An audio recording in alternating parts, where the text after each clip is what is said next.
السلام علیکم ورحمۃ اللہ تعالی وبرکاتہ و مغفرتہ و جنتہ۔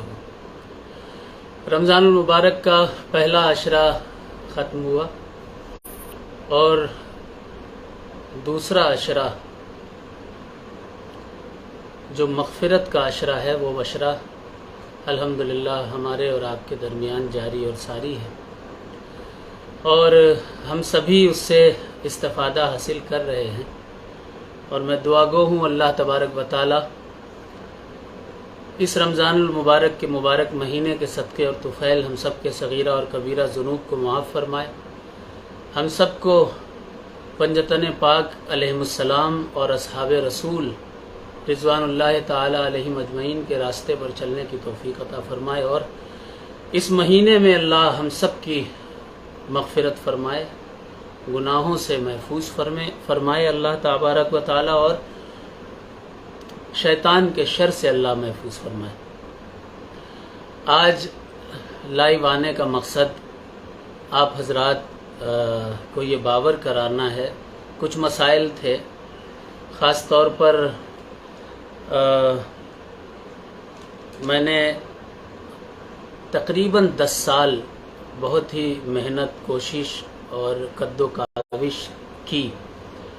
میری محنت زیادہ تر اس طور پر ہوتی تھی کہ لوگ جو اہل سنت میں آپس میں جھگڑتے ہیں، اختلاف کرتے ہیں سلاسل کے نام پر، مشائخ کے نام پر، پیروں کے نام پر، تو جہاں جہاں میری بات ماننے والے لوگ ہیں میں نے اپنے لوگوں کو سمجھایا، منع کیا کہ حالات کے مد نظر یہ اختلافات ٹھیک نہیں ہیں، آپ تمام حضرات تعلیم پر توجہ دیجئے، ڈاکٹر بنیے، انجینئر بنیے، اپنے بچوں کو اچھی تعلیم دیجئے، خوب پڑھائیے لکھائیے، اچھا سلجھے ذہن کا عالم بنائیے۔ یہ تمام کی تمام کوششیں رہیں۔ خاص طور پر ایک شہر ہے شہر بہیڑی، 10 سال تک تقریباً میں نے وہاں محنت کی، اور اپنے اسٹیج سے، حالانکہ دونوں طرف سے ایسا ہونا چاہیے تھا، لیکن اپنے اسٹیج سے تقریباً سبھی جلسوں میں نے دعوت اتحاد دی اور کہا سبھی سنی مل جل کر رہیں، ہمارا موقف اہل سنت والجماعت ہے، اور ہم تمام اہل سنت والجماعت کے لوگوں کو ایک دوسرے کا ادب کرتے ہوئے محبت کے ساتھ مل جل کر رہنا چاہیے۔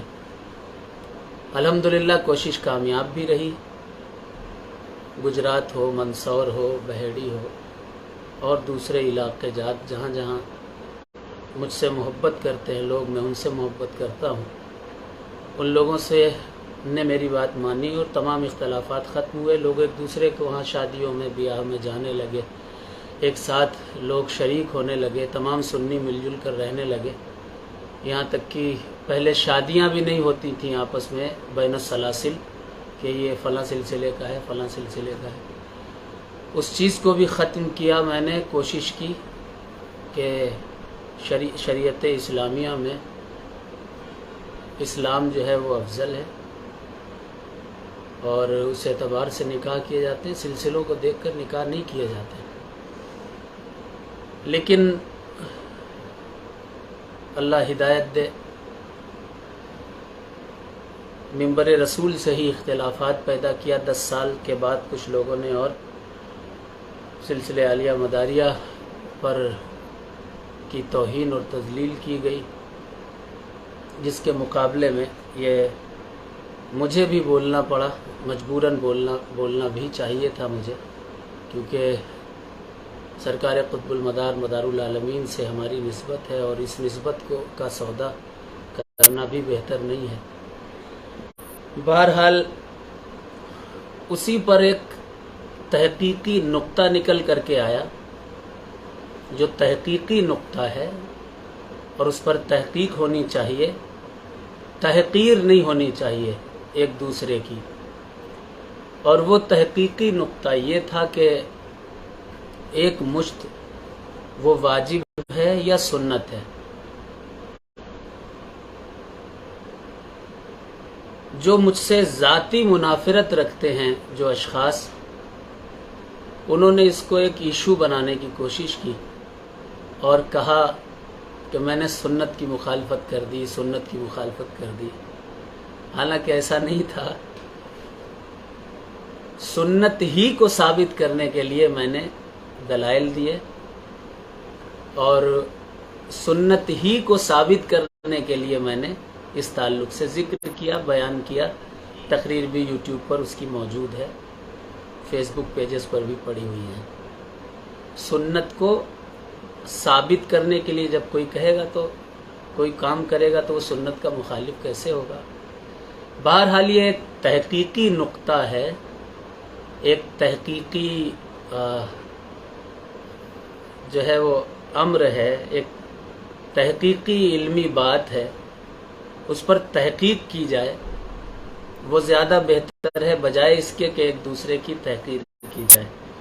جو ہم سے محبت کرنے والے لوگ ہیں ہم ان کو بھی بہت بہت سلام پیش کرتے ہیں، اور جو ہم سے منافرت رکھتے ہیں ان کو بھی ہم سلام پیش کرتے ہیں اور ان سے عرض کرتے ہیں کہ بجائے اس کے ہو سکتا ہے وہ لوگ بھی یہ لائیو دیکھ رہے ہوں جو ہم سے منافرت رکھتے ہیں. آپ لوگوں سے بھی میں بہت مؤدبانہ گزارش کرنا چاہتا ہوں کہ آپ حضرات اس کی تحقیق کریں، اچھے سے تحقیق کریں. اور میں آج جو بیان کرنے جا رہا ہوں یہ پورا کا پورا جو لائیو ہے، اس لائیو کو پورا دیکھیے گا. بہت سارے یوٹیوبرز تھوڑا سا کٹ نکال کر کے ویڈیوز سے اور وہ یوٹیوب پر پیوستہ کر دیتے ہیں اور کہتے ہیں ارے انہوں نے مخالفت کر دی، انہوں نے یہ شرک کر دیا، انہوں نے فسق کر دیا، انہوں نے ویسا کر دیا.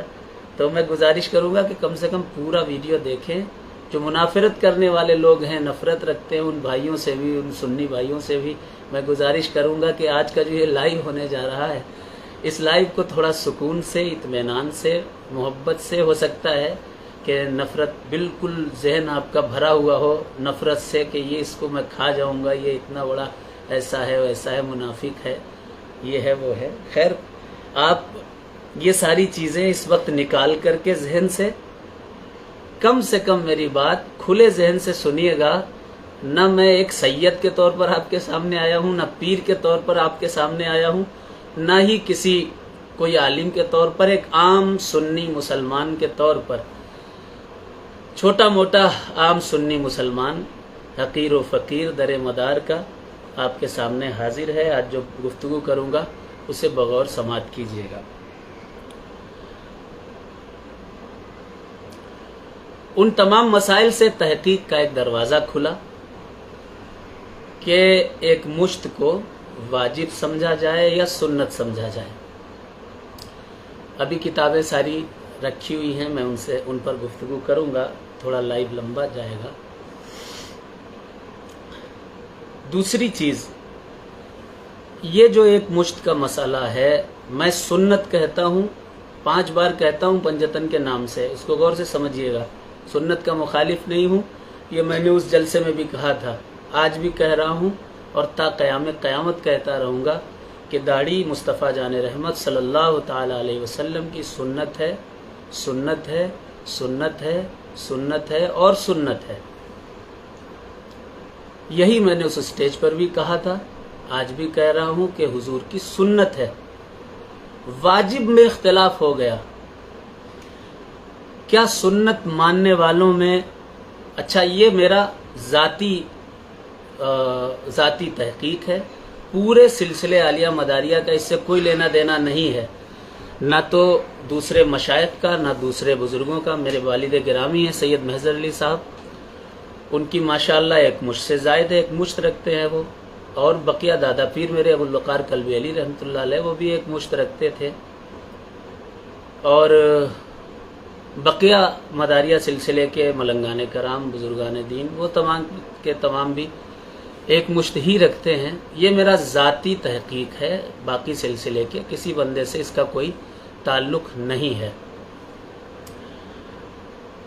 اب سوال، کیا ایک مشت سنت سمجھنے والا پوری دنیا سنیت میں صرف میں ہوں یا اور بھی ہیں؟ کچھ لوگوں کا نام میں بتا دیتا ہوں جو اس داڑھی کو سنت سمجھتے ہیں، واجب نہیں سمجھتے، اور کچھ کے میں فوٹو انشاءاللہ لائیو کے بعد وہ کمنٹ باکس میں ڈال دوں گا. آپ لوگ ان کے تصویر بھی دیکھیے گا جو سنت سمجھتے ہیں، سنت سمجھتے ہیں، واجب نہیں سمجھتے. جن میں بہت سارے مشائخ ہیں. سب سے پہلے نام لینا چاہوں گا مفتی اعظم پاکستان، عالم اہل سنت حضرت علامہ غلام رسول سعیدی صاحب. یہ مفتی اعظم پاکستان تھے. آپ نے بھی اپنی شرح مسلم میں سنت غیر موقدہ لکھا ہے، ایک مشت کو. وہ دکھاؤں گا میں پیج آپ کو. اس کے علاوہ تمام علماء ازہر، جامعہ ازہر مصر کا، ہم سنیوں کا سب سے بڑا، پوری دنیا کا سب سے بڑا اگر کوئی یونیورسٹی اور مدرسہ کہا جاتا ہے تو وہ جامعہ ازہر مصر کا کہا جاتا ہے. جامعہ ازہر مصر کے مدرسے کہ جس قدر بھی علماء اہل سنت ہیں وہ بھی سنت غیر موقدہ ہی مانتے ہیں. ان کی تصویریں بھی میں انشاءاللہ کمنٹ باکس میں ڈال دوں گا. کل علماء ازہر کے علاوہ کل علماء اہل سنت شام جو آج کے ہیں، میں قدیمی کتب کی بات نہیں کر رہا، وہ تمام کے تمام جو شام، ملک شام کے، سیریا کے علماء ہیں، وہ بھی ایک مشت کو سنت مانتے ہیں. علامہ ثاقب شامی صاحب کا نام آتا ہے، ڈاکٹر طاہر القادری صاحب کا نام آتا ہے. شام کے جو سب سے بڑے محدث اعظم اس دور میں ہیں، محدث اعظم شام، وہ بھی ایک مشت کو واجب نہیں سنت مانتے ہیں. سنت یاد رکھیے گا، میں سنت ہی کہتا ہوں، سنت مانتا ہوں. اور ایک مشت جو رکھتے ہیں وہ سنت مان کے رکھیں، وہ چھوٹی نہ کریں. میں انہیں یہ تلقین نہیں کرتا کہ وہ چھوٹی کریں. مجھ پر یہ جھوٹا الزام لگایا گیا، اس لائیو کے ذریعے میں اس کی بھی بات واضح کر دینا چاہوں گا کہ میں نے داڑیاں منڈانے کو معاذ اللہ ثم معاذ اللہ میں نے کہا کہ داڑیاں منڈا دو، میں نے کہا داڑیاں ختم کر دو. یہ صرف جو مجھ سے منافرت رکھتے ہیں، نفرت رکھتے ہیں میرے عزیز بھائی لوگ، تو ان حضرات نے یہ ایک ہیومر پھیلایا تھا اور ایک جھوٹ میری طرف سے منسوب کر دیا تھا، جبکہ یوٹیوب پر تقریر موجود ہے. میں نے ایسی کوئی بات نہیں کہی تھی کہ لوگ اپنی سنت کو ختم کر دیں. سنت سرکار کی زندہ تھی، کل بھی زندہ تھیں، آج بھی زندہ ہیں، قیامت تک زندہ رہیں گی. علامہ محدث اعظم شام کے علاوہ مفتی اعظم مصر اور شیخ سعد الازہری، شیخ حمزہ یوسف، شیخ حفیف الدین، اور ہمارے ملک ہندوستان کا ایک مایا ناز مدرسہ ہے جامعہ عارفیہ سید سرامہ شریف، وہاں سے بھی فتویٰ، وہاں کا بھی میں نے فتویٰ پڑھا اور تمام دلائل دیکھے. انہوں نے بھی کہا یہ غیر موقدہ ہے، ایک مشت سنت ہے. یہ یاد رکھیے گا، میں سنت ہی کہتا ہوں، سنت ہی مانتا ہوں اور سنت ہی کہتا رہوں گا. اب اختلاف کس بات کا ہوا ہے اس کو واضح کر دینا بہت ضروری ہے. اختلاف اس بات کا ہوا کہ کچھ جو ہمارے عزیز بھائی ہیں، جو جن کے ذہن میں میرے لیے بڑی نفرت بھری رہتی ہے، تو ان میرے عزیز بھائیوں نے ایک ہیومر پھیلایا کہ میں نے سنت کی توہین کی، جبکہ میں نے سنت ہی ثابت کرنے کے لیے دلائل رکھے تھے. اختلاف کہاں پر ہوا کہ یہ واجب ہے کہ سنت ہے، یہاں پر اختلاف ہوا. ابھی میں دکھاؤں گا واجب کی تعریف کیا ہے، سنت کی تعریف کیا ہے، اور فرض کی تعریف کیا ہے، مستحب کیا ہے. سب کلیئرلی دکھاؤں گا آپ حضرات کو، آپ سمجھ لیجئے گا. آج خود استاد بن جائیے گا، خود اپنا ذہن کھول کر کے ساری باتیں سمجھ سکتے ہیں آپ حضرات. ایک جھوٹ میری طرف منسوب کیا گیا کہ میں نے معاذ اللہ ثم معاذ اللہ مولا کائنات علی مرتضیٰ کرم اللہ وجہ الکریم کی توہین کی. میرا نام ہے شجر علی، علی کا درخت. میں درخت علی کے در کا ہوں. جڑوں میں علی پاک علی مرتضیٰ کرم اللہ وجہ الکریم کی نسبت ہے، تنوں میں ہے، پتوں میں ہے. جب ہوں ہی میں لا تقربا ہذہ شجرۃ والا شجر ممنوعہ نہیں، مولائے کائنات علی مرتضیٰ کے در کا فقیر ہوں. توہین تو سوچ ہی نہیں سکتا. میرا مشن ہی مولا کائنات علی مرتضیٰ کرم اللہ وجہ الکریم کے تعلق سے، جو کعبے میں نہیں پیدا ہوئے، علیہ السلام نہیں کہنا چاہیے، اور فضیلت ان کی گھٹائی جائے، ذکر کم کیا جائے، جلسوں میں نعرہ حیدری نہ لگایا جائے، یہ جو مشن لوگوں کے تھے، اس مشن کے تعلق سے لوگوں کو اجاگر کرنا، غلامی کا ثبوت دینا مولا کائنات علی مرتضیٰ کی، تو مشن ہی ہے، میں توہین کیوں کروں گا؟ تو کہا گیا صاحب مولا علی کرم اللہ وجہ الکریم کی طرف روافظ کی جو ہے وہ عبارتیں اور روافظ کی کتابوں کے حوالے سے مولا علی کی طرف جھوٹ گڑھ کر کے بیان کر دیا گیا۔ آج میں اس کا خلاصہ کر دیتا ہوں آپ حضرات کے سامنے۔ میں نے مولا کائنات علی مرتضیٰ کرم اللہ وجہ الکریم کی طرف جو حدیث منسوب کی تھی، جو قول منسوب کیا تھا، کیا وہ قول کسی رافضی کی کتاب کا تھا یا اہل سنت کی کتابوں میں سے یہ اقوال تھے؟ پہلے یہ بات واضح کر دوں گا، اور اس کے بعد انشاءاللہ تبارک و تعالی فاسق کس کو کہتے ہیں، فرض کیا ہے، واجب کیا ہے، مستحب کیا ہے، بالکل تفصیل سے آپ لوگوں کو بتاؤں گا۔ بالکل لائیو میں لگے رہیے گا اور غور و خوض سے میری ان باتوں کو سمجھنے کی کوشش کیجیے گا۔ جو مجھ سے نفرت کرتے ہیں وہ میرے عزیز بھائی بھی ذرا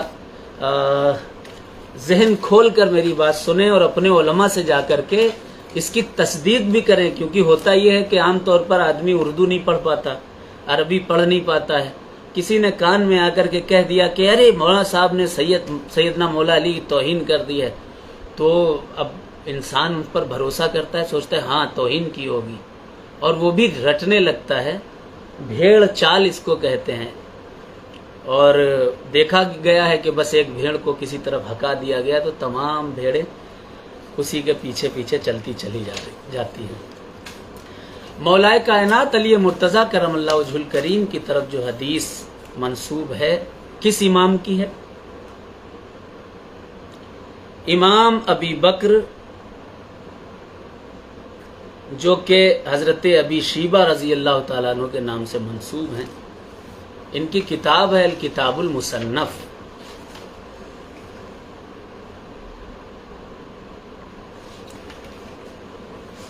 نہ تو یہ روافظ کے امام ہیں، نہ یہ وہابیہ کے امام ہیں، نہ ہی یہ کسی اور دوسرے فرقے کے امام ہیں، یہ اہل سنت کے امام ہیں۔ اور کتاب المصنف کسی سلجھے ہوئے ذہن کے عالم سے جا کر کے پوچھئے، وہ بتائے گا کہ ہاں اہل سنت والجماعت کے عظیم اماموں میں یہ امام آتے ہیں جن کی یہ الکتاب المصنف ہے۔ انہوں نے صفحہ نمبر 226 پر الجزء الخامس، 5واں جز ہے، 5ویں جلد ہے کتاب المصنف کی، آپ نے تحریر فرمایا عن سماک بن یزید رضی اللہ تعالی عنہ کانا علی رضی اللہ تعالی عنہ یاخذ من لحیتہ مما یلا وجہہ۔ سماک بن یزید رضی اللہ تعالی عنہ روایت کرتے ہیں کہ حضرت مولا علی کرم اللہ وجہ الکریم اپنی داڑھی کو چہرے کے قریب کاٹ لیا کرتے تھے۔ سنیوں کے امام، بہت بڑے امام۔ کتاب المصنف کیسی کتاب ہے، یہ کسی سلجھے ہوئے ذہن کے عالم سے پوچھئے گا۔ دوسری کتاب ہے الاستذکار، ابن عبد البر۔ یہ رافضی نہیں ہیں، وہابیہ نہیں ہیں، یہ اہل سنت کے امام ہیں۔ آپ نے بھی یہی لکھا، وروی عن علی رضی اللہ تعالی عنہ انہ کان یاخذ من لحیتہ ما یلا وجہہ۔ تحریر فرمایا کہ حضرت علی کرم اللہ وجہ الکریم اپنی داڑھی کو چہرے کے قریب سے کاٹ لیا کرتے تھے۔ 367 میں آپ کی ولادت لکھی ہے اور 463 ہجری میں آپ کی وفات ہوئی ہے۔ پرانے امام ہیں اہل سنت کے۔ تیسری یہ کتاب ہے ابی عمر دبیان بن محمد الدبیان کی احکام الطہارہ۔ احکام الطہارہ میں بھی یہ حدیث نقل کی گئی ہے، کان علی یأخذ من لحیتہ مما یلا وجہہ۔ حضرت علی کرم اللہ وجہ الکریم چہرے کے قریب اپنی داڑھی کاٹ لیتے تھے۔ اب کچھ لوگ اگر اس میں بھی کہنے لگے کہ چہرے سے قریب سے مراد داڑھی نہیں ہے، اوپر کا حصہ ہے، یہ ان کی غلط فہمی ہے یا عوام کو برگشتہ کرنے کا ایک طریقہ ہے۔ عام طور پر جیسے یہ نہیں کہہ دیا جاتا ہے، توجہ سے میری یہ بات سنیے گا، بالکل توجہ سے۔ جو مجھ سے نفرت کرتے ہیں وہ لوگ زیادہ توجہ سے سنیں، لائیو پر ہوں گے آپ لوگ۔ آپ نے سنا ہوگا امام اعظم ابو حنیفہ کے نزدیک واجب ہے، واجب ہے، واجب ہے۔ آپ نے یہ بھی سنا ہوگا امام اعظم ابو حنیفہ کے نزدیک یزید کے تعلق سے سکوت اختیار کیا گیا ہے۔ امام اعظم نے یہ کہا ہے معاذ اللہ ثم معاذ اللہ کہ نہ یزید کو کفر پر کہو اور نہ ہی مومن کو، چپ رہو۔ میرے بھائی، امام اعظم کی خود کی کتاب ہے الفقہ الاکبر، اور بھی جس قدر کتابیں ان کی طرف منسوب ہیں یا پھر ان کے زمانے کے یا ان سے قریب کے جو ائمہ احناف ہوئے ہیں، انہوں نے تو کہیں نہیں لکھا کہ یزید کے تعلق سے امام اعظم نے سکوت اختیار کیا ہو۔ کسی سے کسی نے سن لیا اور وہ کتابوں میں 40 50 60 سال پہلے، 10 سال پہلے، 25 سال پہلے، 100 سال پہلے لکھ دیا اور وہی چیز پھیلتی چلی گئی۔ امام اعظم سے اس قول کا کوئی تعلق نہیں ہے۔ اسی طرح سے ایک جھوٹ اور پھیلایا گیا عوام میں، وہ جھوٹ یہ تھا کہ امام اعظم کے نزدیک واجب قرار دی گئی ہے، سنت نہیں، سنت نہیں، واجب ہے، واجب ہے، واجب ہے۔ میرے بھائی، میں نے الفقہ الاکبر پڑھی ہے، میں نے ہدایہ پڑھی ہے جو کہ چاروں مذاہب کی ہے، در مختار بھی پڑھی ہے، رد المحتار بھی پڑھی ہے۔ اس دن جذبات میں مختار نکل گیا تو اس کو بھی ایشو بنایا گیا۔ یہ تمام کی تمام کتابیں پڑھی ہیں میں نے، کہیں نہیں لکھا ہے بھئی، کہیں نہیں لکھا۔ آپ نارمل کوئی قدیمی کتاب امامت کے تعلق سے آپ اٹھا کر دیکھیے تو امامت پر حق کس کا ہوگا وہ سارا کا سارا لکھا رہتا ہے۔ میں پھر کہہ رہا ہوں، میں سنت کا قائل ہوں، 5 بار پہلے کہہ چکا، یہ 6ٹھی بار۔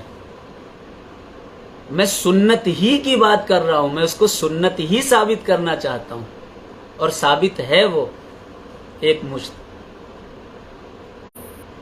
عرض یہ کر رہا تھا، یہ جو امامت کے شرائط لکھے رہتے ہیں قدیمی کتابوں میں، سب سے پہلے کون امام ہوگا تو لکھا گیا، سب سے پہلے امامت کا حقدار کون ہے؟ السلطان۔ سب سے پہلے سلطان امامت کا، جو بادشاہ ہوگا ملک کا، وہ امامت کا اہل ہے۔ پھر وَنَائِبُهُ، اس کے بعد امامت کا اہل ہوگا جو اس کا نائب ہوگا۔ تیسری، جو بہت علم والا ہو قوم میں، اس کو امامت دی جائے گی اگر سلطان اور اس کا نائب نہیں ہے۔ پھر شرائط میں یہ ہے، امامت کے شرائط میں تمام قدیمی کتابوں میں لکھا ہوا ہے، پھر قوم جس کو چن لے، اگر اختلاف ہو جائے، یہ بڑا عالم کہ یہ بڑا عالم۔ علم کو فوقیت دی گئی ہے، لوگ ایک مشت کو فوقیت دیتے ہیں،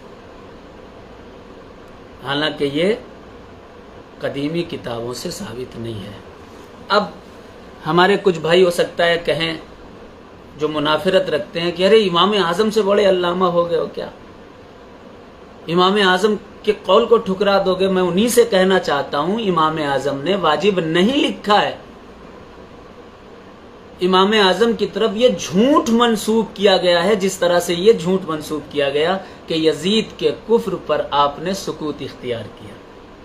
میں پھر ایک بات عرض کرنا چاہتا ہوں، یہ میرا ذاتی موقف ہے، میرے سلسلے کے دوسرے لوگوں سے اس کا تعلق نہیں ہے۔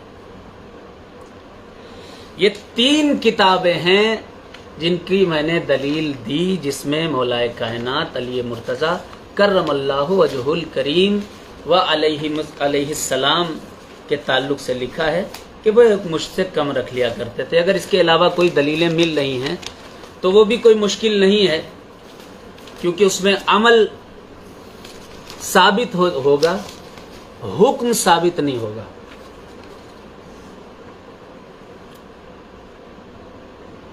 اور بھی بہت ساری روایات ہیں۔ قطان نے سنا محمود بن خداش سے، انہوں نے یوسف بن الغرق سے، انہوں نے سکین بن ابی سراج سے، انہوں نے مغیرہ بن سوید سے، انہوں نے ابن عباس سے کہ رسول اللہ صلی اللہ علیہ وسلم نے فرمایا داڑھی کا چھوٹا ہونا مرد کی سعادت میں سے ہے۔ یہ روایت بھی احادیث میں مل جایا کرتی ہے، اور یہ روایت بہت ساری احادیث کی کتابوں میں ہے۔ اب میں نے جیسے کہ آپ حضرات سے عرض کیا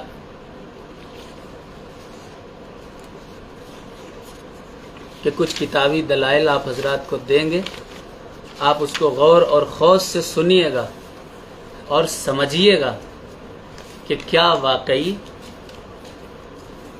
سنت مانتا ہوں، سنت ہے، سنت پر عمل کرنا پڑے گا۔ کوئی اگر سنت سمجھ کے رکھ رہا ہے بالکل وہ چھوٹی نہ کرے، بالکل بھی وہ سنت کے خلاف جو چلا آ رہا ہے عمل کرتا رہے،